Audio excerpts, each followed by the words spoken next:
from Studio B with your day-to-day BYU Sports play-by-play. I'm Spencer Linton, teamed up with Jerem Jordan.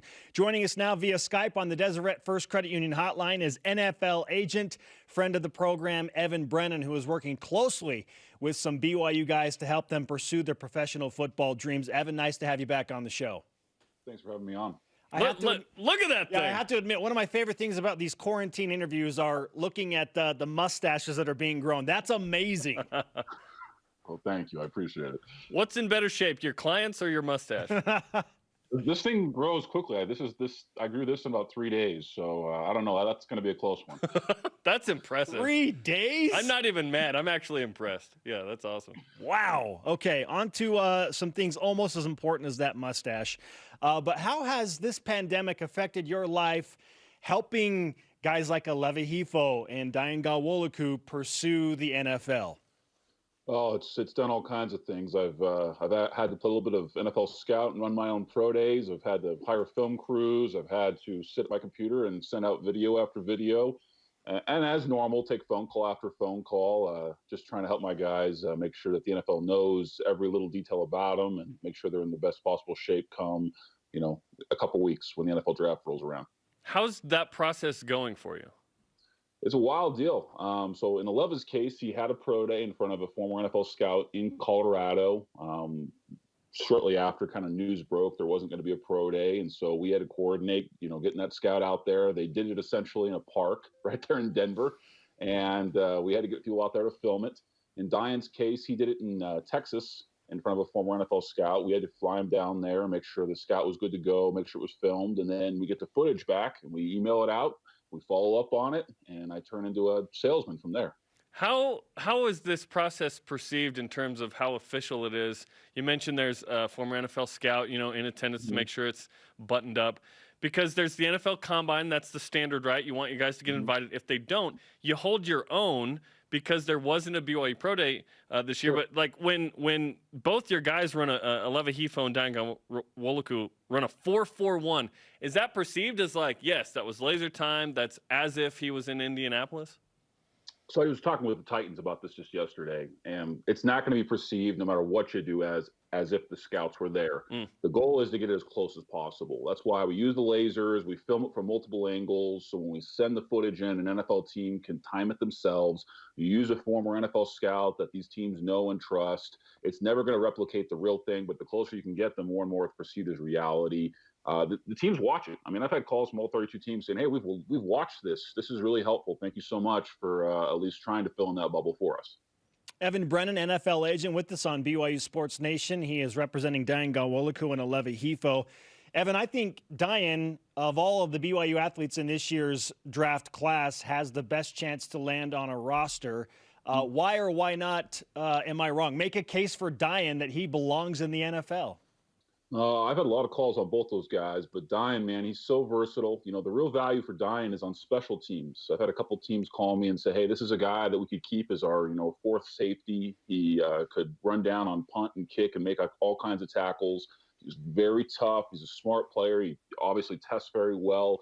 And he's a guy that would keep around just to kind of be a gunner and make a lot of plays. And Aleva is just as versatile. I mean, he can do punt returns, kick returns, play in the slot.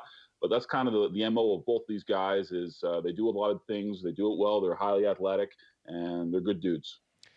Obviously, you want draft picks, but half the league's undrafted. It's not a major deal, right, to not be drafted. We looked at Daniel Sorensen, undrafted safety, won a Super Bowl this year, right? What of the pro day numbers matter the most for these guys at their position, in your opinion? Obviously, for a DB and a wide receiver, the 40. Is huge. And then after that, you probably see some of the agility drills, whether that be the shuttle or the 3-cone.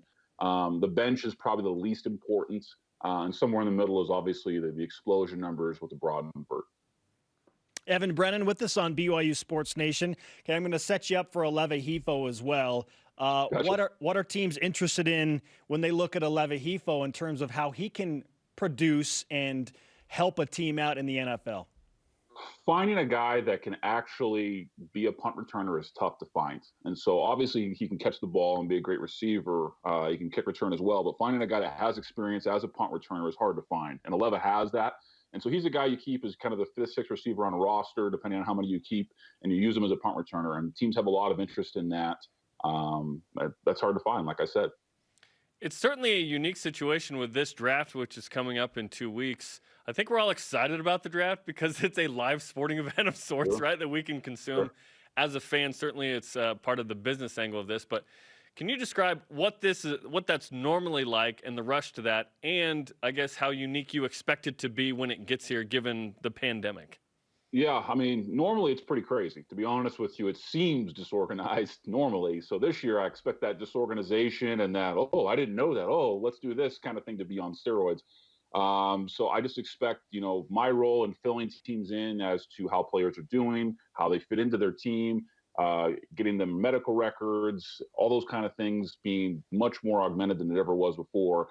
Taking calls, around the clock as we get closer and closer to the draft, pushing for guys to be even more so than in a normal year. And there's a certain level of uncertainty relative to, okay, the draft goes off, but then what? Because we're still not in a get-in-group situation. So I guess there's a lot of uncertainty relative to the draft. You get guys in camps, but those camps aren't going to actually happen for maybe a little while. Yeah, rookie mini camps, we don't know when those are going to be. OTAs, we don't know when those are going to be. And so, yeah, this is essentially the draft is to get the players' rights, and we'll start when we start. Evan, there are some questions about the other leagues, specifically the XFL, because they had to shut down amidst their season, just like every other sport. But they are a fledgling league. They're trying to find some footing and some grounding. So what do you know about the future of the XFL? Is it done, or do you think it's going to be back? I hope it's back. There's guys that, that get a shot in the NFL, don't initially make it, and that provides them a great opportunity to get more tape. Had several clients in that and the AAF for it. It's much better funded than the AAF, and so I think they've got a real shot. I think that it was well received. There's been no definitive statement one way or the other, but I would expect it to be back. I don't think they did anything to harm themselves, and I thought they did a better job than the AAF.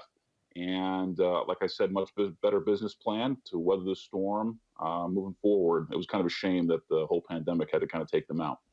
Yeah, certainly a shame for the XFL and a lot of sports across the board. We knew that sports mattered, Evan, in our lives. Sure. Obviously, health and family and these things matter the most. But, man, this has been weird. So how are you filling your time besides trying to get these guys jobs?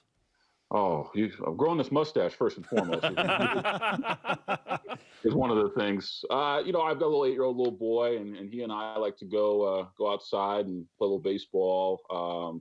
So it's interesting being in your house. This is my world. You're seeing right here that I'm in 10 hours a day. I'm taking phone calls.